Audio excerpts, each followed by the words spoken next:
Vale, vamos a empezar con una imagen que se me ha quedado grabada del material de hoy. Es del antropólogo Ernest Becker y dice algo así como que el ser humano es un dios con ano.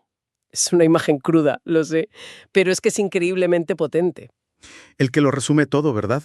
Por un lado, la cabeza en las estrellas, capaces de pensar en el infinito, de crear arte, de nombrar galaxias. Somos dioses en ese sentido. Y por otro, pues estamos atados a un cuerpo que come, que envejece, que huele mal a veces y que, inevitablemente, va a morir y a descomponerse. Un animal, vaya. Somos un animal. Esa es la dualidad que nos parte por la mitad. Exacto. Y de eso va nuestro análisis de hoy. Vamos a meternos de lleno en el pensamiento de Becker, sobre todo en su libro La superación del miedo a la muerte, que le valió un Pulitzer. Póstumo. Sí, La idea central, y es una idea que de verdad te vuela la cabeza, es que casi todo lo que hacemos como individuos y como sociedad es un intento desesperado de ignorar esa segunda parte de la ecuación. El ano, el cuerpo, la muerte. Justo. Es un intento de negar lo que él llama el terror existencial. A ver, piensa en el pánico puro que sentiríamos si cada segundo fuéramos conscientes de que somos un soplo de vida en un cuerpo que se pudrirá. Sería imposible funcionar. Imposible. Así que para poder levantarnos de la cama cada día, hemos tenido que construir unos sistemas de defensa psicológicos increíblemente sofisticados. Toda la cultura, según Becker, es básicamente eso. Una gran defensa. Una gran defensa contra el pánico a la muerte. De acuerdo, pues vamos a desgranar esa idea. Si ese terror está siempre ahí, acechando, ¿cómo lo mantenemos a raya? Por lo que entiendo de los textos, todo empieza en la infancia con algo que él llama narcisismo organísmico. Suena complejo, pero es básicamente el instinto de supervivencia, ¿no? Sí, es el impulso básico de cualquier ser vivo de sentirse el centro de su propio universo, de querer seguir existiendo. Un gusano lo tiene. Claro. Pero en nosotros, con nuestra mente simbólica, ese impulso se convierte en algo más. Una sed de significado cósmico. No nos basta con sobrevivir. Necesitamos sentir que nuestra vida tiene una importancia que va más allá de la pura biología. Aquí es donde la cosa se pone interesante, de verdad. Porque Becker dice que ser un héroe no es una opción, es una necesidad. Totalmente. O sea, no es que algunos elijan ser valientes o destacar, es que todos, para no volvernos locos de miedo, necesitamos construirnos una narrativa en la que somos el héroe de nuestra propia historia. Exacto. Es una creación desafiante de sentido. El universo nos dice, no eres nada, desaparecerás.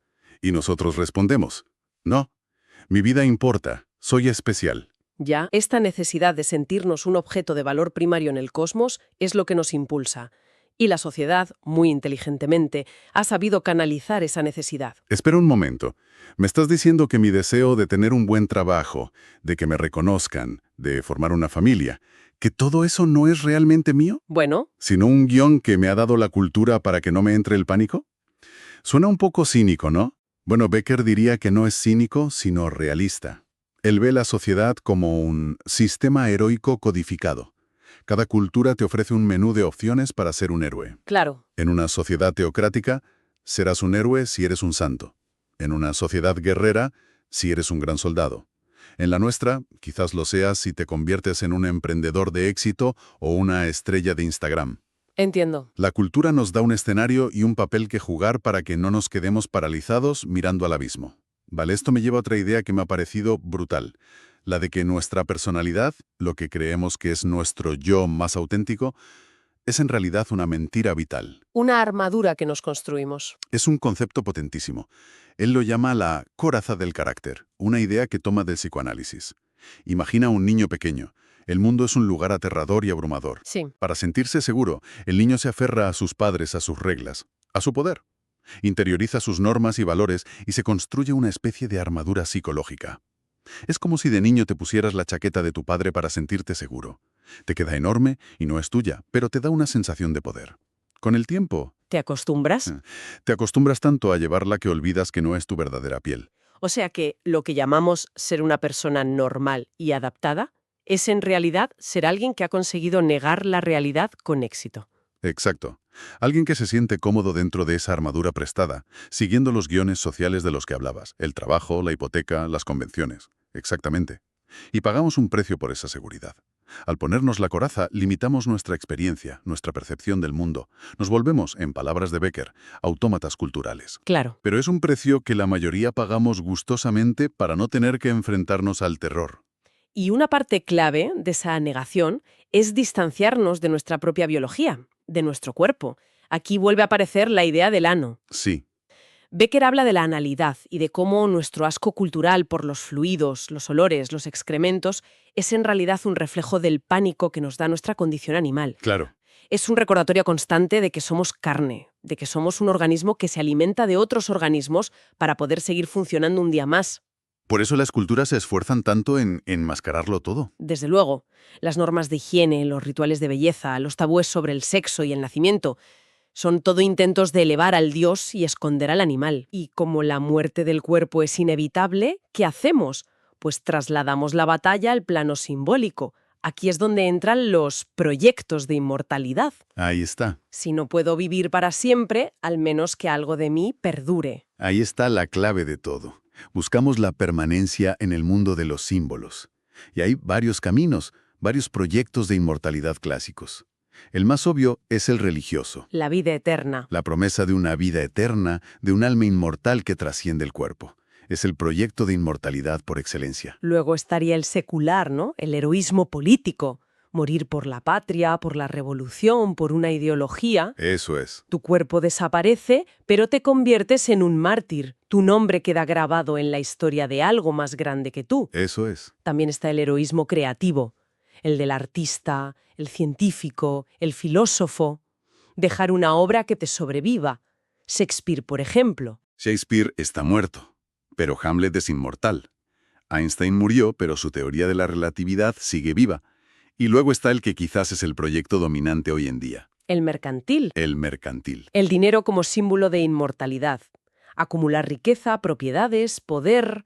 Es como construir una fortaleza de billetes contra el paso del tiempo y el deterioro. Totalmente. Si tengo suficiente poder, parece que puedo controlar hasta la propia muerte. Y este es el gran drama de la modernidad, según Becker. Los grandes proyectos de inmortalidad colectivos, sobre todo la religión, han perdido credibilidad para muchísima gente. Ya. Y sin un sistema heroico claro en el que creer, el individuo se queda a la intemperie, desnudo frente a ese terror existencial.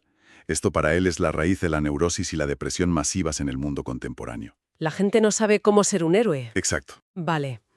Si la depresión es rendirse al cuerpo y la esquizofrenia es huir de él, ¿dónde queda la ansiedad que sentimos casi todos? La neurosis de la vida diaria. Buena pregunta. Porque, según Becker, esto también es un proyecto de inmortalidad que no funciona bien. Exacto. Para él, las enfermedades mentales son estilos de atascarse en la negación de la condición de criatura. La depresión es el colapso. La persona se identifica demasiado con el ano, con el cuerpo, con su finitud. Su proyecto heroico ha fracasado. Ha fracasado. Y la armadura se ha roto. Se hunde bajo el peso de la realidad. Y la esquizofrenia sería el extremo opuesto, una huida total al Dios. Negar el cuerpo de una forma tan radical que te inventas tu propio universo simbólico, privado. Eso es. Te conviertes en un héroe puro, pero en una realidad que solo existe en tu cabeza. Eso es. Y la neurosis, que es lo más común, es lo que él llama un heroísmo inhibido. Es la situación de alguien cuya coraza del carácter ya no es lo bastante fuerte para mantener el terror a raya. Pero tampoco se atreve a quitársela. Pero tampoco se atreve a quitársela del todo. La ansiedad, las fobias, las obsesiones, son las grietas en la armadura por las que se cuela el pánico existencial. Es fascinante el contraste que hace con la figura del artista, porque el artista también rechaza los proyectos heroicos que le ofrece la sociedad, como la persona con esquizofrenia, pero Pero hace algo distinto. hace algo radicalmente distinto con ese rechazo. Sí, la diferencia es el talento. El artista tiene la capacidad de coger su universo privado, su lucha interna, y convertirla en una obra, un libro, una canción, un cuadro, que puede ser compartida y que resuena en los demás. Consigue una trascendencia social. Exacto. Transforma su neurosis en un nuevo sistema de significado que le sirve a él y potencialmente a toda la cultura. Esto es realmente oscuro. Hemos hablado del individuo, pero cuando Becker lleva esta idea al plano social, en su libro Escape from Evil, la cosa se pone terrorífica. Sí, ahí se pone muy oscuro. Me estás diciendo que las peores atrocidades de la historia, las guerras, los genocidios, no son por odio o por poder, sino por una especie de pánico existencial colectivo. Es una de sus conclusiones más perturbadoras y a la vez más lógicas. La guerra para él es un ritual de purificación del mundo.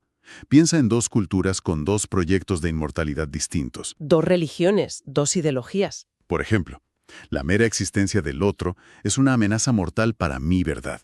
Si su camino a la inmortalidad es el correcto, el mío tiene que ser falso. Y eso es insoportable. Entonces, para reafirmar la validez de mi sistema, tengo que demonizar al otro, convertirlo en la encarnación del mal. Sí, Y al destruirlo, al proyectar la muerte sobre él, yo y mi grupo nos sentimos puros, justos y simbólicamente eternos. el mal no sería una pulsión animal, sino una consecuencia de nuestra necesidad de ser dioses. ¡Qué fuerte! Una consecuencia perversa de nuestra búsqueda de trascendencia. Y lo mismo aplica a la economía. La acumulación sin fin de capital no es solo codicia. No. Es un intento desesperado de crear un poder tan grande que parezca que puede vencer a la propia naturaleza. Es el fetiche de inmortalidad definitivo en un mundo secular. Construir una barrera contra la nada. Justo. Entiendo que alguien pueda pensar que todo esto es una especulación filosófica muy interesante, pero al fin y al cabo indemostrable.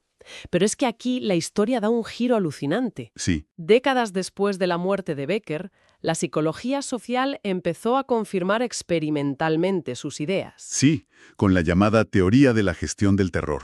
TMT por sus siglas en inglés. Es fascinante. El núcleo es la hipótesis de la saliencia de la mortalidad. Han hecho cientos de estudios en laboratorio.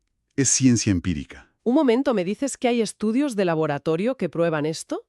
¿Que si me recuerdan que voy a morir, me vuelvo más patriota o más intransigente? Totalmente, Eso es alucinante y un poco aterrador. totalmente.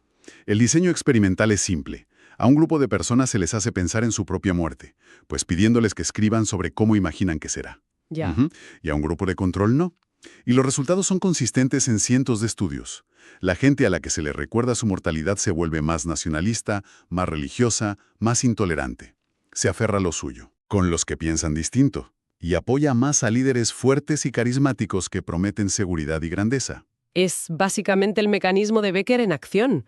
Ante la amenaza del terror, nos aferramos con uñas y dientes a nuestra armadura cultural, a nuestro proyecto de inmortalidad. Tal cual. Y claro, si piensas en el mundo actual, las redes sociales, el ciclo de noticias 24 horas, el entretenimiento constante, ¿no es todo un gigantesco mecanismo de distracción para no tener que pensar en esto? Sin duda. Es un sistema de distracción masivo.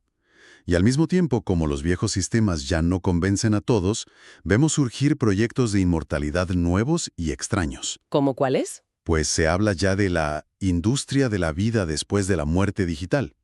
Empresas que usan IA para crear avatares de tus seres queridos fallecidos con los que puedes seguir hablando. ¡Qué locura! Es la negación de la muerte llevada a su máxima expresión tecnológica. Y a la vez ves la crisis de los héroes tradicionales. Por eso triunfa tanto la figura del antihéroe en las series y el cine. Claro, Tony Soprano, Walter White. Personajes que rechazan los guiones de éxito convencionales porque los ven como una farsa, como algo vacío. Es el síntoma de una cultura que ya no se cree sus propias mentiras vitales. Sí, hay una sensación de desilusión. Los viejos guiones heroicos, para muchos, ya no ofrecen un sentido genuino. O sea que, resumiendo, toda la civilización, con sus logros más sublimes y sus horrores más abyectos, desde las pirámides de Egipto hasta la bomba atómica. Todo. Todo podría ser una construcción increíblemente compleja para negar una sola verdad. Que somos animales que mueren. Eso es. Pero, y esto es importante, la conclusión de Becker no es nihilista. No dice nada tiene sentido. En absoluto. Es una llamada a la honestidad existencial. No propone una solución fácil, sino un cambio radical de perspectiva. A ver. No se trata de deprimirse o de anhelar la muerte, sino de lo que él llama practicar el morir. Practicar el morir. Es decir, atreverse a mirar de frente nuestra finitud. Solo si reconocemos nuestra vulnerabilidad y la locura de nuestra negación, podemos empezar a aflojar esa coraza del carácter y vivir de una forma más auténtica. ¿Y qué tipo de heroísmo es posible desde esa honestidad? Si ya no te crees los grandes cuentos de la inmortalidad, ¿qué te queda? Te queda lo que él llama un heroísmo cósmico. Un heroísmo que ya no busca la grandeza imperial, la dominación o la fama eterna. ¿Es otra cosa? Es un heroísmo más humilde, orientado a lo local, a la comunidad, a la creación, al altruismo. Un heroísmo que encuentra el sentido no en negar la muerte, sino en aceptar nuestro pequeño y asombroso papel en el gran tapiz del cosmos, sabiendo que es un papel finito. La valentía de vivir plenamente. Precisamente porque sabes que esto se acaba. Esto nos deja con una reflexión final, creo. En un mundo como el nuestro, tan polarizado, donde cada bando defiende su proyecto de inmortalidad, su ideología, su nación, su verdad, como si fuera la única, y está dispuesto a aniquilar a los demás por ello, Ujú. podría ser que la única base posible para un significado real y una paz duradera esté justo en lo único que todos, sin excepción, compartimos, pero que nos pasamos la vida negando: nuestra común y jodida mortalidad.